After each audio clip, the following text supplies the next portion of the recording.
नमस्कार फ्रेंड्स, आप देख रहे हैं आपका अपना YouTube channel Cybertech campus Nawada. आज के इस वीडियो ट्यूटोरियल में हम लोग सीखेंगे सी लैंग्वेज के अंदर असाइनमेंट ऑपरेटर्स का इस्तेमाल। असाइनमेंट ऑपरेटर्स जिसका सिंबल 1 टाइम्स इक्वल होता है, इसका इस्तेमाल हम लोग सी लैंग्वेज में किसी वैल्यू को किसी पर्टिकुलर वेरिएबल में जो कि डिक्लेयर्ड होना चाहिए उसमें असाइन करने के लिए करते हैं।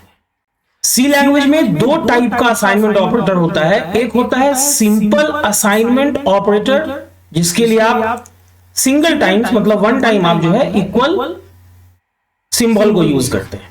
और दूसरा होता है compound assignment operators. Compound assignment operators को यूज करने के लिए आप सिंपल असाइनमेंट ऑपरेटर को या तो अरिथमेटिकल ऑपरेटर के साथ उसके डिफरेंट कॉम्बिनेशन को यूज करते हैं या फिर बिटवाइज ऑपरेटर्स के साथ कॉम्बिनेशन को यूज करते हैं। तो 1 बाय 1 एक ही वीडियो में जितना भी असाइनमेंट ऑपरेटर है सबको एग्जांपल के थ्रू प्रैक्टिकली हम लोग समझेंगे। तो सबसे पहले हम लोग समझते हैं सिंपल असाइनमेंट ऑपरेटर के बारे में। ध्यान से समझिएगा। देखिए, जैसा कि आप लोग देख पा रहे होंगे, मैंने डेव C++ खोल के रखा हुआ है। मैं यहां पे एक वेरिएबल बनाता हूं, सपोज a। ठीक है, मैंने लिखा int a। ये हो गया आपका वेरिएबल डिक्लेरेशन। ठीक है, अब इस a में सपोज मैंने रखा 10। इसका मतलब है कि a का वैल्यू इक्वल है 10 के नहीं। इसका मतलब हुआ असाइन या पुट या स्टोर 10 इंटू वेरिएबल a। अब आप इसको यहां पे प्रिंट करके देख लो, /d, a, तो ये 10 आएगा आउटपुट। आप चाहोगे अगर यहां पे तो %i भी यूज कर सकते हो। अब a में अभी 10 है, लेकिन सपोज मैंने a में 5 रखा, तो अब जो वैल्यू है ना a का वो ओवरराइट हो गया by 5। Value of a will be overwritten by the new value। कौन सा वैल्यू है न्यू? 5। तो अगर अभी आप ऐसा करने के बाद आप अगर a के वैल्यू को प्रिंट करते हो, चलो इस बार मैं %d की जगह %i यूज कर लेता हूं, तो न्यू लाइन में 5 आएगा। चलो इसको कंपाइल एंड रन करवाता हूं। क्योंकि कोड में बहुत सारा चेंजेस हुआ है तो कंपाइल करवा लेना चाहिए, नहीं तो पिछले कोड का ही आउटपुट आ जाता है। देखो यहाँ पे 10 आ गया इस लाइन की वजह से, और उसके बाद 5 आ गया। तो ये तो था आपका सिंपल असाइनमेंट ऑपरेटर का इस्तेमाल। ठीक है, अब हम लोग बढ़ते हैं कंपाउंड असाइनमेंट ऑपरेटर्स के ऊपर। देखिए, जो बेसिक सिंटैक्स होता है कंपाउंड असाइनमेंट ऑपरेटर का, उसमें हम लोग एक वेरिएबल यूज करते हैं यहां पे, और उसके बाद या तो ऑपरेटर की जगह पे कोई भी ओपी की जगह पे कोई भी अरिथमेटिकल ऑपरेटर या फिर बिटवाइज ऑपरेटर का यूज करते हैं, और उसके बाद इक्वल देके यहां पे या तो कोई वेरिएबल दे देंगे या कोई वैल्यू दे देंगे। तो हम लोग दोनों तरह से इसको देखेंगे। ठीक है, तो अपने पास कंपाउंड असाइनमेंट ऑपरेटर में सबसे पहला जो ऑपरेटर है वो है प्लस इक्वल, जिसका काम होता है ऐड करने के साथ साथ असाइन भी करना। ऐड करना एंड देन असाइन करना। अब जैसे देखो, सपोज मैंने a, b लिया, यहीं पे मैंने a में 10 रख दिया और b में मैंने रख दिया 5। ये वेरिएबल डिक्लेरेशन भी हो गया और इनिशियलाइजेशन भी हो गया, है ना। अभी अगर आप प्रिंट करते हो a और b के वैल्यू, %d, a के वैल्यू, तो इसका आउटपुट क्या आएगा? इसका आउटपुट आ जाएगा 10। और उसी ढंग से अगर आप b के वैल्यू को प्रिंट करते हो तो इसका आउटपुट 5 आएगा। अब आप लिखते हो a प्लस इक्वल b। इसका मतलब है कि आप चाह रहे हो a equals a plus b करना। तो अगर आप ऐसा करते हो तो a में क्या असाइन होगा? a में असाइन होगा जो a का करंट वैल्यू है, जो कि 10 है, प्लस 5 मतलब कि 15। तो अगर अभी आप a के वैल्यू को प्रिंट करोगे तो यहां पे आउटपुट में क्या आएगा? 15 आएगा।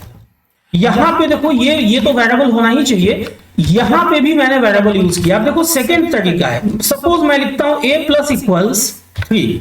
इसका मतलब है कि मैं लिखना चाह रहा हूं a इक्वल a प्लस 3। ठीक है, तो a में ऑलरेडी क्या है? 15 है। अब 10 नहीं है ना, अब तो 15 है, प्लस 3, मतलब ए में क्या साइन हो जाएगा 18। तो अगर आप इसका आउटपुट देखोगे तो 18 आएगा, मतलब आपका आउटपुट 10, 5, 15, 18 आना चाहिए। तो हम लोग इसको कंपाइल एंड रन करके देखते हैं कि क्या यही आउटपुट है। देखो साफ दिख रहा है, यहाँ पे 10 है, 5 है, ये तो ए और बी का वैल्यू है, उसके बाद देखो 15 है एंड देन 18 है।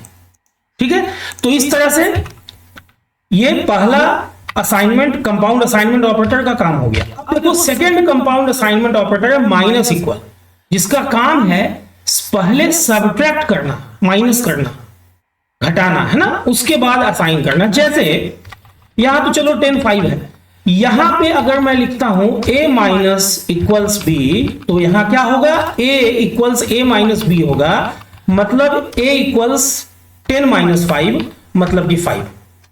तो अगर आप प्रिंट करोगे तो यहां 5 आएगा। अब उसी ढंग से अगर आप यहां लिखते हो a माइनस इक्वल 3, मतलब आप चाह रहे हो कि a में असाइन करो क्या भाई, तो जो करंट वैल्यू है उसमें 3 माइनस करके, तो करंट वैल्यू तो 5 है और उसमें -3 हो रहा है, मतलब आउटपुट क्या आना चाहिए, तो आउटपुट आना चाहिए 2, 10, 5, 5, 2। तो एग्जीक्यूट करा के हम लोग इसको देखते हैं कि क्या वाकई यही आउटपुट आ रहा है ना। देखो यहां पे 10, 5, 5, 2 आ रहा है। ठीक है, चलिए बढ़ते हैं अगले कंपाउंड असाइनमेंट ऑपरेटर के तरफ, जो है मल्टीप्लाई और उसके बाद असाइन करना, जिसके लिए सिंबल यूज होता है एस्ट्रिक इक्वल। तो चलो यहां पे हम लोग ए एस्ट्रिक इक्वल भी यूज करते हैं, मतलब इसका हो गया ए इक्वल्स a इंटू बी, मतलब कि 10 इंटू 5 मीन्स हो गया 50, तो इसका आउटपुट, ए का आउटपुट क्या आ जाएगा 50 आ जाएगा। अब यहां पे सपोज हमने लिखा a एस्ट्रिक इक्वल्स 3, मतलब a का जो करंट वैल्यू है उसमें 3 से मल्टीप्लाई करो और जो रिजल्ट आए उसको रख दो वेरिएबल में, किस वेरिएबल में, तो a में। तो यहां पे 150 आ जाएगा, ये आउटपुट आ जाएगा 150, मतलब आउटपुट 10, 5, 50, 150 आएगा। तो इसको एग्जीक्यूट करा के हम लोग देखते हैं कि क्या आउटपुट यही आ रहा है कि नहीं। देखो यहां पे आउटपुट जो है 10, 5, 50, 150 आ रहा है। ठीक है, चलिए बढ़ते हैं अपने अगले कंपाउंड असाइनमेंट ऑपरेटर के ऊपर, जो है माइनस इक्वल, मतलब डिवाइड एंड देन असाइन। पहले डिवाइड कर लो और उसके बाद असाइन करो। तो चलो यहां पे मैं लिखता हूं a बाई इक्वल b, इसका मतलब हो गया a equals a by b, मतलब a में रखो 10 बाई 5, जो कि 2 आएगा, तो ये तो 2 आ जाएगा। अब इसी ढंग से अगर मैं यहां लिखता हूं a बाई इक्वल्स 2, तो इसका क्या मतलब हो गया, a इक्वल्स a बाई 2, और a का वैल्यू क्या है, तो 2 है, तो 2/2 क्या हो जाएगा, तो 2/2 हो जाएगा आपका 1। तो चलिए आउटपुट देखते हैं 10, 5, 2, 1 आता है या नहीं आता है। देखो 10, 5, 2, 1, ठीक है। चलिए अब देखते हैं अपने अगले कंपाउंड असाइनमेंट ऑपरेटर को, जो है परसेंट इक्वल, जिसका मतलब होता है पहले आप रिमाइंडर फाइंड करो, परसेंट मॉडुलस ऑपरेटर कहलाता है ना, तो पहले रिमाइंडर निकालो और उसके बाद उसको असाइन करो।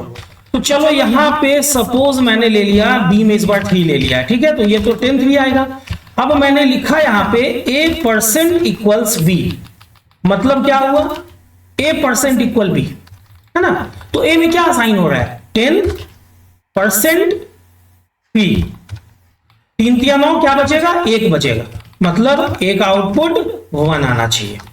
अब आप यहां पे सपोज कि अब तो ये एक आउटपुट 1 आ गया। चलो फिर से मैंने यहां पे असाइन कर दिया सपोज 15, अब a का वैल्यू क्या है, 15 है। अब मैं यहां लिखता हूं a परसेंट इक्वल्स 2, मतलब a इक्वल्स a परसेंट 2, तो a का वैल्यू चूंकि 15 है, 15% 2, 2 7 14, क्या बचेगा, 1 बचेगा। अगर सपोज मैंने यहां 14 कर दिया, तो उस केस में क्या आना चाहिए, उस केस में यहां पे 0 आना चाहिए, तो यहां पे 0 आ जाएगा, मतलब आउटपुट अपना आना चाहिए 10 3 1 0। चलो इसको हम लोग एग्जीक्यूट करा के देखते हैं कि वाकई ये आ रहा है कि नहीं आ रहा है। 10 3 1 0, देखो यहां पे 10 3 1 एंड 0, ठीक है। तो इस ढंग से अपना एक ये जो प्रॉपर कॉम्बिनेशन था ना, अरिथमेटिकल ऑपरेटर्स के साथ ये आपका हो गया। अगर आप लोगों ने अरिथमेटिकल ऑपरेटर वाला वीडियो नहीं देखा है तो उसके बेसिक्स को क्लियर करने के लिए प्लेलिस्ट में जाके सी ट्यूटोरियल का जो प्लेलिस्ट है जिसमें ये भी वीडियो रखा हुआ है, वहां जाके आप लोग उस ऑपरेटर को पढ़ लेंगे, देख लेंगे उसका। अब देखिए अगला जो असाइनमेंट ऑपरेटर जितना भी है बचा हुआ वो सब बिट वाइज के साथ कंबाइन करके बना हुआ है। जैसे अब छठा कंपाउंड असाइनमेंट ऑपरेटर है बिट वाइज एंड के साथ असाइन, है ना, एड्रेस इक्वल्स एम्परसेंड इक्वल। तो अब इसको ध्यान देना, जैसे यहां 10 है और 3 है, तो अगर मैं यहां लिखता हूं ए एड्रेस इक्वल बी, तो इसका मतलब हो गया एड्रेस इक्वल नहीं, A equals A bitwise and B, इसका ये मतलब हो गया। इसका मतलब है कि 10 बिट वाइज एंड 3। तो अब आपको देखना होगा, जैसे देखो यहां पे 10 का बाइनरी क्या होता है 1010 और उसके साथ एंड लग रहा है किसका 3 का, जो कि 0011 होगा। अब दो एंड का क्या करना है कि जहां पे दोनों बिट 1 होगा वहां पे मैं क्या दे दूंगा 1, अदरवाइज 0 दूंगा। तो यहां तो 1 ही आएगा क्योंकि एक 1 है दूसरा 0 है। यहां देखो यहां 1 है और यहां पे 0 है ना। एक बार मैं थोड़ा सा करके देख ले रहा हूं, उसके बाद देखो यहाँ 0 है 0 है, तो यहाँ क्या आ जाएगा 0 आ जाएगा। ये बता दे रहा हूं एक बार, और इसका ज्यादा क्लियर करना होगा तो बिट वाइज वाला आप लोग वीडियो देख लोगे। 0 देखो इसका आउटपुट, इसका मतलब आ जाएगा 1 2 4 8 10 आना चाहिए इसका, ये आउटपुट आ जाएगा 10। इसी ढंग से आप लोग इसको कांस्टेंट के साथ भी कर लेना। तो देखो यहां मैं इसको रन करवा के देखता हूं, 10 3 10 आना चाहिए। देखो 10 3 2 आ रहा है। अच्छा 2 क्यों आ रहा है देखो, तो यहां पे 1 0 0 होगा ना, ठीक तो है, तो 2 आना चाहिए, सही है, ठीक है। ये कैलकुलेशन में मुझसे ही मिस्टेक हो गया था। तो इसका बिटवाइज ऑपरेटर वाला जो वीडियो है ना वो आप लोग जरूर से देख लेना, वहां पे मैंने प्रॉपर वे में एक्सप्लेन करके रखा हुआ है, ठीक है। देखो अभी आउटपुट इसका सही आ गया। अब चलिए बढ़ते हैं अपने अगले ऑपरेटर के ऊपर जो है बिटवाइज और एंड देन असाइन। ये क्या करता है ना कि यहां पे आपको और लिखना होगा जिसके लिए पाइपिंग सिंबल यूज होगा। तो ये ए में असाइन करेगा, पहले ए और बी परफॉर्म करेगा, मतलब 10 और 3 इन दोनों के बीच और लगेगा। अभी देखो 1 और 0 1 हो जाएगा, 1 और 0 1 हो जाएगा, 0 और 0 तो 0 होगा, 1 और 1 1 होगा, 0 और 1 1 हो जाएगा। मतलब इसका 1 2 4 8 तो 10 1 11 इसका आउटपुट आना चाहिए। तो इसको हम लोग एग्जीक्यूट करा के देख लेते हैं। बिटवाइज और के साथ असाइनमेंट ऑपरेटर देखो 11 आ रहा है और 10 3 तो वो उसकी वजह से आ रहा है। इसको कांस्टेंट के साथ भी आप लोग यूज कर लेना, बहुत सिंपल है। चलिए बढ़ते हैं अपने अगले असाइनमेंट, कंपाउंड असाइनमेंट के ऊपर जो है बिटवाइज एक्सक्लूसिव और के साथ असाइन, जिसके लिए एक्सपोनेंशियल या पावर वाला ऑपरेटर यूज होता है इक्वल के साथ।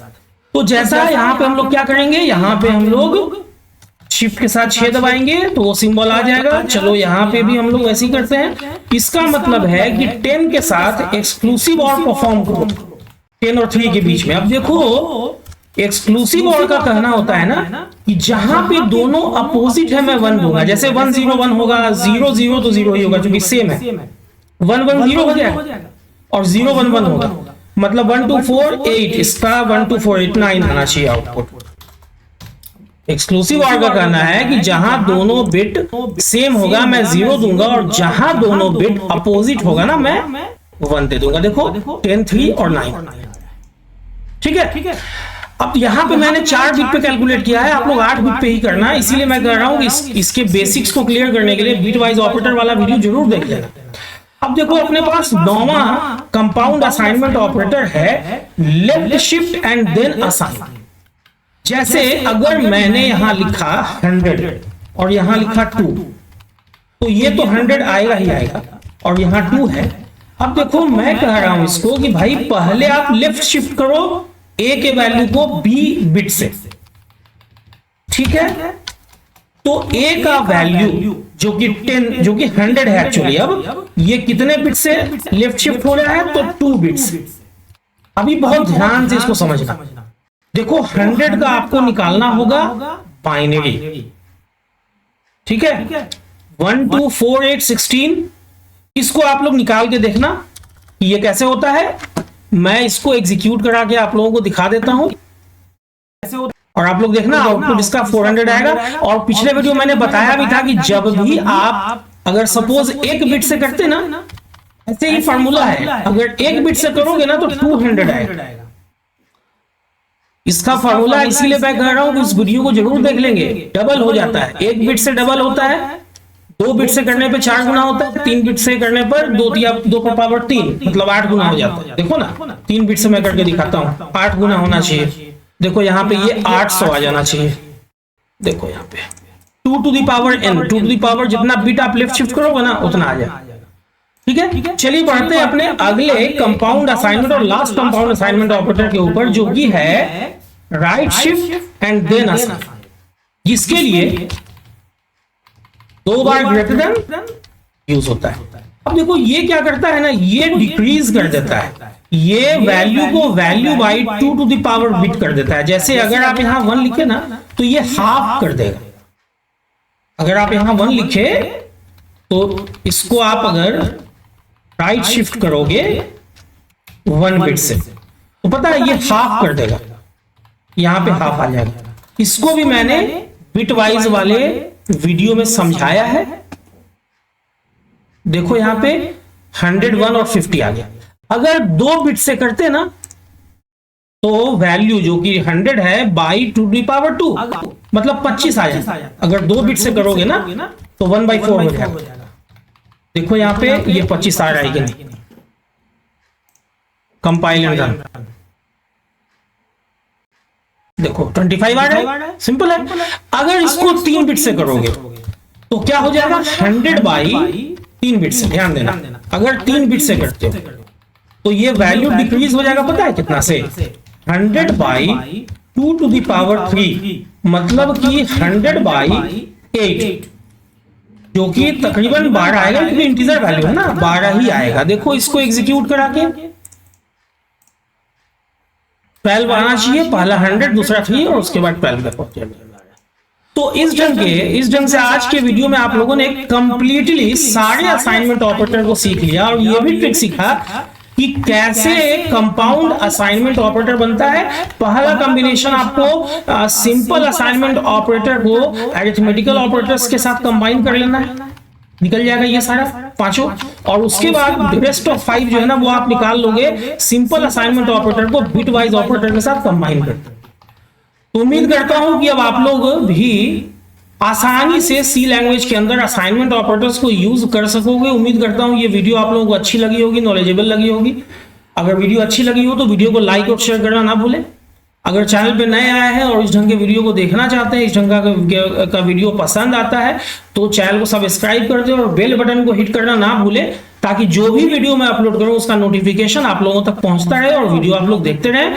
वीडियो के आखिर तक बने रहने के लिए आप लोगों का बहुत बहुत शुक्रिया, धन्यवाद। Thanks a lot.